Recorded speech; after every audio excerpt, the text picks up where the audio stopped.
Rémi Chal, bonjour, vous êtes directeur des MSI et MBA à l'INSEC Paris. MSI, MBA, qu'est-ce qui les distingue au final?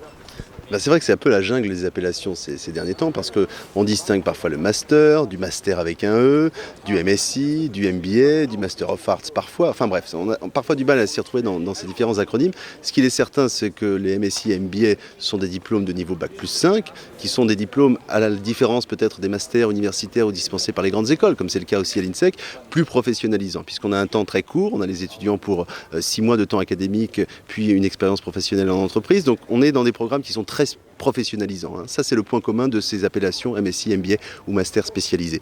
La différence chez nous, c'est que les MBA ont une dimension beaucoup plus internationale. C'est la raison pour laquelle nous avons choisi cet acronyme qui est connu d'abord dans le monde anglo-saxon et puis dans le monde en général. Et ce sont nos programmes qui sont dispensés 100% en langue anglaise. C'est-à-dire que l'essentiel, la totalité des heures de cours sont dispensées en anglais, alors que dans les MSI, on est davantage dans une logique de master spécialisé, où là, on est sur des programmes francophones, avec une dimension internationale aussi, puisque certains sont dispensés à 30, 40, voire 50% en anglais, mais la différence, elle se fait chez nous essentiellement là. Maintenant, d'autres écoles ont choisi d'appeler l'intégralité de leur programme MBA ou MSI, ces acronymes étant libres, si j'ose dire, on les utilise un petit peu comme on le souhaite.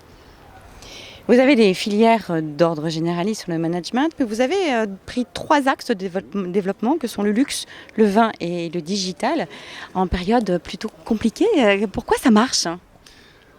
Alors effectivement, notre cœur de métier en école de commerce, on pourrait penser que c'est la finance, la comptabilité, le marketing, le management. On le fait, bien entendu. Maintenant, il était important d'avoir des spécificités. Alors d'abord, des spécificités qui sont attachées à l'histoire de l'INSEC. L'INSEC est né en 1975 à Bordeaux. Nous avons formé toute une partie de la jeunesse bordelaise, notamment des fils de propriétaires. Et donc, il était assez naturel, il y a quelques années, de se lancer sur ce secteur du vin, parce que le vin, c'est une industrie, c'est un secteur d'activité, et on avait besoin de managers avec des compétences particulières. Donc il existe à Bordeaux ce MSI en wine marketing qui est dispensé en anglais d'ailleurs, que nous avons décliné à Londres avec un programme plutôt orienté spirits management, donc plus les spiritueux que le vin bien entendu. Et puis il y a également un bachelor, le Bordeaux International Wine Institute, qui est un peu la porte d'entrée de ce programme. Le luxe, ça fait aussi partie aujourd'hui des axes de développement majeurs du groupe INSEC, de même que le digital. Alors le digital, c'est moins original puisque toutes les écoles ont lancé déjà il y a quelques années leur formation, et puis qu'il n'y a pas une semaine où une école autour du digital ne se crée. C'est normal parce que les besoins de recrutement des entreprises sont là aujourd'hui. On est passé du marketing au digital. Aujourd'hui, il y a encore une distinction dans les programmes entre les programmes marketing et les programmes digital. Demain, ce sera le sens de l'histoire. Probablement que le marketing va réabsorber le digital et on ne parlera plus digital, on ne parlera plus que de marketing. Mais aujourd'hui, il y a cette demande de la part des recruteurs sur des postes de traffic manager, de community manager, etc., d'avoir des étudiants diplômés de formation spécialisée identifiés en digital. Voilà. Quant au luxe, c'est un de nos axes de développement et ça fonctionne. Vous parlez de période compliquée, je suppose que vous voulez parler de crise, ce mot qu'on entend suffisamment souvent à la télévision ou ailleurs. C'est vrai qu'on a coutume de dire que si la France est en crise, le secteur du luxe ne l'est pas. Ça recrute, voilà. Donc c'est la raison pour laquelle nous avons des étudiants qui viennent se former sur ces filières du luxe. Et vous remarquerez d'ailleurs qu'on n'est pas les seuls à se lancer sur le luxe. Simplement, on a un petit temps d'avance. Et puis il y a dans le groupe INSEC un institut de formation qui s'appelle Luxury Attitude, qui est davantage dans le B2B, mais qui nous fait profiter aussi de son expérience, de son réseau. Donc nous avons lancé à Bordeaux, à Paris, notamment ces programmes en Luxury Brand Management avec des options orientées vers le vin, la gastronomie, les cosmétiques, etc. Et une des raisons aussi pour lesquelles ça fonctionne, c'est que nous avons beaucoup d'étudiants internationaux. En réalité, près de 80% des étudiants dans ces programmes sont des étudiants qui viennent des 4 coins du monde, qui viennent d'Asie, bien entendu, qui viennent d'Europe de l'Est, qui viennent d'Arabie Saoudite, qui viennent d'Afrique, parce que quand on dit luxe, on dit France. Donc il est parfaitement naturel de venir étudier le luxe là où il vit, c'est-à-dire en France, ce qui est moins évident peut-être pour la finance ou le marketing. Quelques débouchés à titre d'exemple? Alors ça dépend, ça dépend si vous me parlez de digital, de luxe.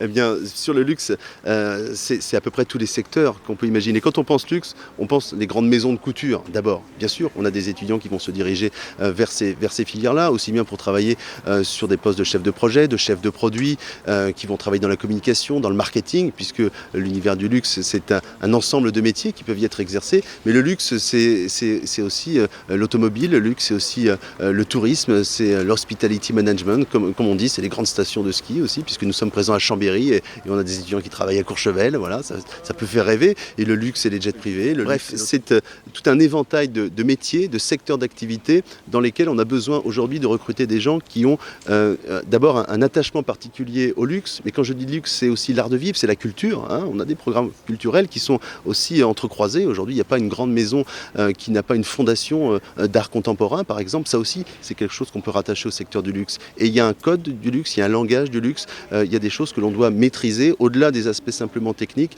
il y a tout un univers et ça ne s'improvise pas. Et c'est la raison pour laquelle nous avons ces formations qui sont dispensées en lien très direct et très concret avec le monde du luxe, avec le monde des entreprises du luxe. La plupart de nos enseignants sont des professionnels, eux-mêmes en activité. Nous avons des cycles de conférences où nous faisons venir de grands noms du luxe. Le parrain de la promotion en 30, c'est quelqu'un qui s'appelle Monsieur Petrosian, ça vous parle peut-être.